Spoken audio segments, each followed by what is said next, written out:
దక్షిణ దిక్కుకెళ్ళి ఘోరాతి ఘోరమైనటువంటి తపస్సుని ప్రారంభం చేశాడు. ఎన్ని నియమాలు పాటించాలో అన్ని నియమాలు పాటించాడు. భార్యని కూడా తీసుకుని వెళ్ళాడు, పెద్ద భార్యని.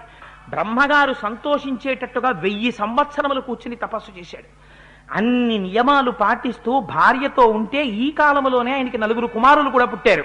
హవిష్యందుడు, మధుస్యందుడు, దృఢనేత్రుడు, మహారథుడు అని. చతుర్ముఖ బ్రహ్మగారు ప్రీతి చెందారు. అబ్బో ఏమి తపస్సు చేశాడు రా మహానుభావుడు అనుకున్నాడు. నాయన, నువ్వు చేసినటువంటి అద్భుతమైనటువంటి తపస్సు చేత రాజర్షి లోకాలన్నింటినీ గెలిచావు. ఇవాళ నుంచి నిన్ను రాజర్షి విశ్వామిత్రుడు అని పిలుస్తారు.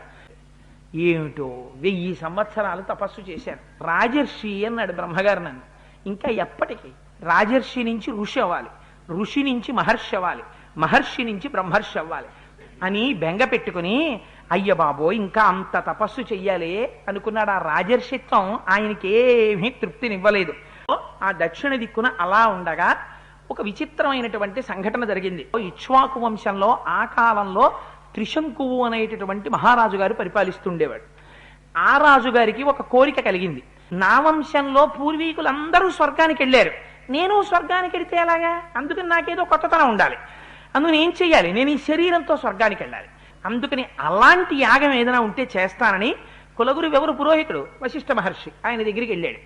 వెళ్ళి, అయ్యా నాకు ఒక కోరిక ఉందండి, మీరు నన్ను తప్పకుండా కోరిక తీర్చాలి. నేను ఎంత గొప్ప యజ్ఞమైనా సరే చేస్తాను, కానీ నన్ను సశరీరంగా ఈ శరీరంతో స్వర్గలోకానికి పంపించాలని అడిగాడు. అడిగితే వశిష్ఠుడు అన్నాడు, నువ్వు ఎంత గొప్ప యజ్ఞమైనా చెయ్యి, ఎంత గొప్ప సంభారాలన్నా పట్రా, నువ్వు ఎంత మహారాజు అయినా కానీ శరీరంతో స్వర్గానికి వెళ్ళడం అనేటటువంటిది ధర్మశాస్త్రంలో లేదు, అది కుదరదు. అలాంటి యజ్ఞయాగాదులు చేయించడం కుదరదన్నాడు. అనేటప్పటికి ఆయనకి గురువు మీద కోపం వచ్చింది. మీరు చేయించలేరా? అయితే నేను ఇంకోడిని చూసుకోనా అన్నాడు. వశిష్ఠుడిని వదిలేశాడు. పోనీ వశిష్ఠుడిని వదిలేసి కొత్త వాళ్ళ దగ్గరికి వెళ్ళాడా? వశిష్ఠుడు కొడుకుల దగ్గరికి వెళ్ళాడు. ఆయన 100 కొడుకులు, 100 కొడుకులు తపస్సు చేసుకుంటున్నారు. వాళ్ళు పాపం వశిష్ఠ మహర్షి యొక్క కుమారులు. వాళ్ళ దగ్గరికి వెళ్ళాడు. వెళ్ళిన వాడు ఎంత అందంగా మాట్లాడాడో చూడండి. అయ్యా మీరు నా కోరిక తీర్చాలి, ఎందుకని మీ నాన్నగారి దగ్గరికి వెళ్ళాను, శరీరంతో నన్ను స్వర్గానికి పంపించమని అడిగాను. ఆయన అన్నారు, అలా కుదరదయ్యా అన్నారు. మీ దగ్గరికి వచ్చాను, ఎంత గొప్ప యజ్ఞమైనా చేస్తాను, నన్ను పంపించండి శరీరంతో అన్నారు.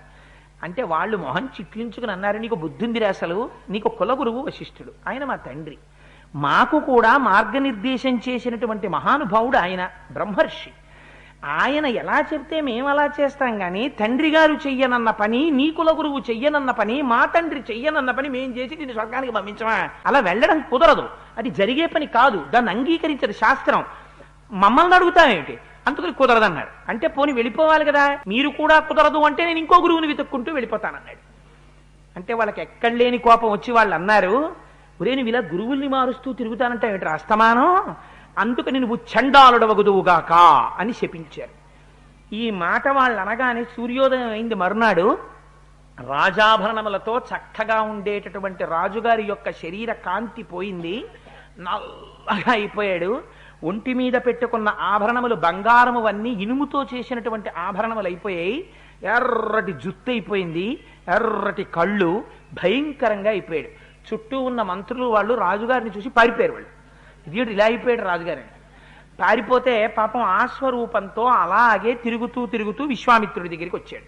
ఈ విశ్వామిత్రుడి దగ్గరికి వచ్చి, నేను సత్యంగా పరిపాలించాను, యజ్ఞం చేశాను, యాగం చేశాను, గురువులను ఆరాధించాను, నా తప్పేముంది చెప్పండి, ఏం చేస్తాను? పైగా పోని పంపించకపోతే వదిలేసే, నన్ను ఇదిగో ఇటువంటి స్వరూపాన్ని ఇచ్చారు, శాపం ఇచ్చేశారు, ఇటువంటి వాడిని ఇలా అయిపోయాను. చూసారా నా బ్రతుకు ఎలా అయిపోయిందో? మీరు తప్ప నాకు గతి లేదు, మీరే నన్ను రక్షించాలన్నాడు. విశ్వామిత్రుడికి కడుపులో కోరికేమిటి? వశిష్ఠుడు పంపించలేనన్నాడు సశరీరంతో స్వర్గానికి. ఎలాగో నేను వశిష్ఠుడి మీద అస్త్రాలేసి ఏం చేయలేకపోయాను, వశిష్ఠుడు చెయ్యలేను అన్నది విశ్వామిత్రుడు చేశాడని లోకం అనుకోవాలి. నీకేం పర్వాలేదు అబ్బాయి, నేను పంపిస్తానన్నాడు. నిన్ను ఎలా పంపిస్తానో తెలుసా? నీ గురువు, నీ గురుపుత్రులు నిన్ను సశరీరంతో స్వర్గానికి పంపలేక కోపం వచ్చి శాపం ఇచ్చి ఏ శరీరాన్ని ఇలా మార్చారో మార్చిన ఈ శరీరంతో నిన్ను స్వర్గానికి పంపిస్తాను. నిన్ను మళ్ళీ మామూలుగా క్షత్రియుడిగా మార్చి కూడా కాదు, ఇలా ఉండగానే ఈ నల్లటి ఆకారంతో ఇనప ఆభరణాలతో పంపిస్తాను. చూడు విశ్వామిత్రుడు అంటే ఏమిటో అన్నాడు. తన శిష్యులందరినీ పిలిచాడు. అబ్బాయి మీ అందరూ బ్రహ్మాండం అంతా తిరగండి, బ్రాహ్మణులు ఎక్కడెక్కడున్నా సరే వాళ్ళందరినీ తీసుకురండి, ఋషులు ఎక్కడున్నా సరే శిష్యులతో తీసుకురండి, విశ్వామిత్రుడు ఒక యాగం చేస్తున్నాడు. వశిష్ఠుడు చెయ్యలేనన్న యాగం విశ్వామిత్రుడు చేస్తున్నాడు. వశిష్ఠుడు పంపలేకపోయాడు సశరీరంతో త్రిశంకుణ్ణి. విశ్వామిత్రుడు పంపిస్తున్నాడు శరీరంతో. అలాంటి యాగం చేస్తున్నాడు అని చెప్పి తీసుకురండి. ఒకవేళ ఎవడైనా అదేమిటి అలా ఎలా పంపిస్తాడు విశ్వామిత్రుడు మాత్రం కుదరదని అన్నాడు అనుకోండి, వాడి పేరు రాసుకురండి అన్నాడు. వెళ్ళారు, అందరినీ పిలిచారు. విశ్వామిత్రుడి పేరు చెప్పగానే అందరు అన్నారు, బాబోయ్ కోపం ఎక్కువండి ఆయనకి, అందుకని ఓసారి వెళ్ళొచ్చేద్దామని బ్రాహ్మణులందరూ వచ్చేశారు. వచ్చేసిన తర్వాత ఆయన కొడుకులు వచ్చారు. వచ్చి ఒక మాట చెప్పారు, అయ్యా నాన్నగారు అందరినీ పిలిచాం, అందరూ వచ్చేశారు, కానీ వశిష్ఠ మహర్షి యొక్క కొడుకులు ఉన్నారు, వాళ్ళు రాలేదు. వాళ్ళతో పాటుగా ఇంకొక్కడున్నాడు, ఆయన కూడా ఒక బ్రాహ్మణుడు, ఆయన కూడా నీ రానన్నాడు. రానని అనడం కాదు నాన్నగారు, వాళ్ళు మాట అన్నారన్నారు. ఏమన్నారా ఉన్నది ఉన్నట్టు చెప్పండి అన్నాడు. వాళ్ళన్నారు, యాగం చేయిస్తున్న వాడేమో క్షత్రియుడు, ఎందుకని రాజర్షి మాత్రమే అయ్యాడు విశ్వామిత్రుడు, అందుకని యాగం చేయిస్తున్నవాడు క్షత్రియుడు చేయిస్తున్నాడు. ఆ యాగం చేసేటటువంటి వాడు ఫలితం కోరి చేస్తున్నవాడు చండాలుడు చేస్తున్నాడు. వీడు హవిస్సులు ఇస్తాడు, ఆయన మంత్రాలు చెప్తాడు. దేవతలు ఎలా వచ్చి పుచ్చుకుంటారా హవిస్సులు, అలా యాగం చేసి సశరీరంతో పంపించచ్చా, అలా ఉందా ఎక్కడైనా వేదంలో పంపించమని, ఎలా కుదురుతుంది, అందుకని చెప్పి ఇది కుదరదు మేం రాము అని చెప్పి ఒక్క బ్రాహ్మణుడు మాత్రం నేను రానని చెప్పాడు. ఆయన పేరు మహోదయుడు.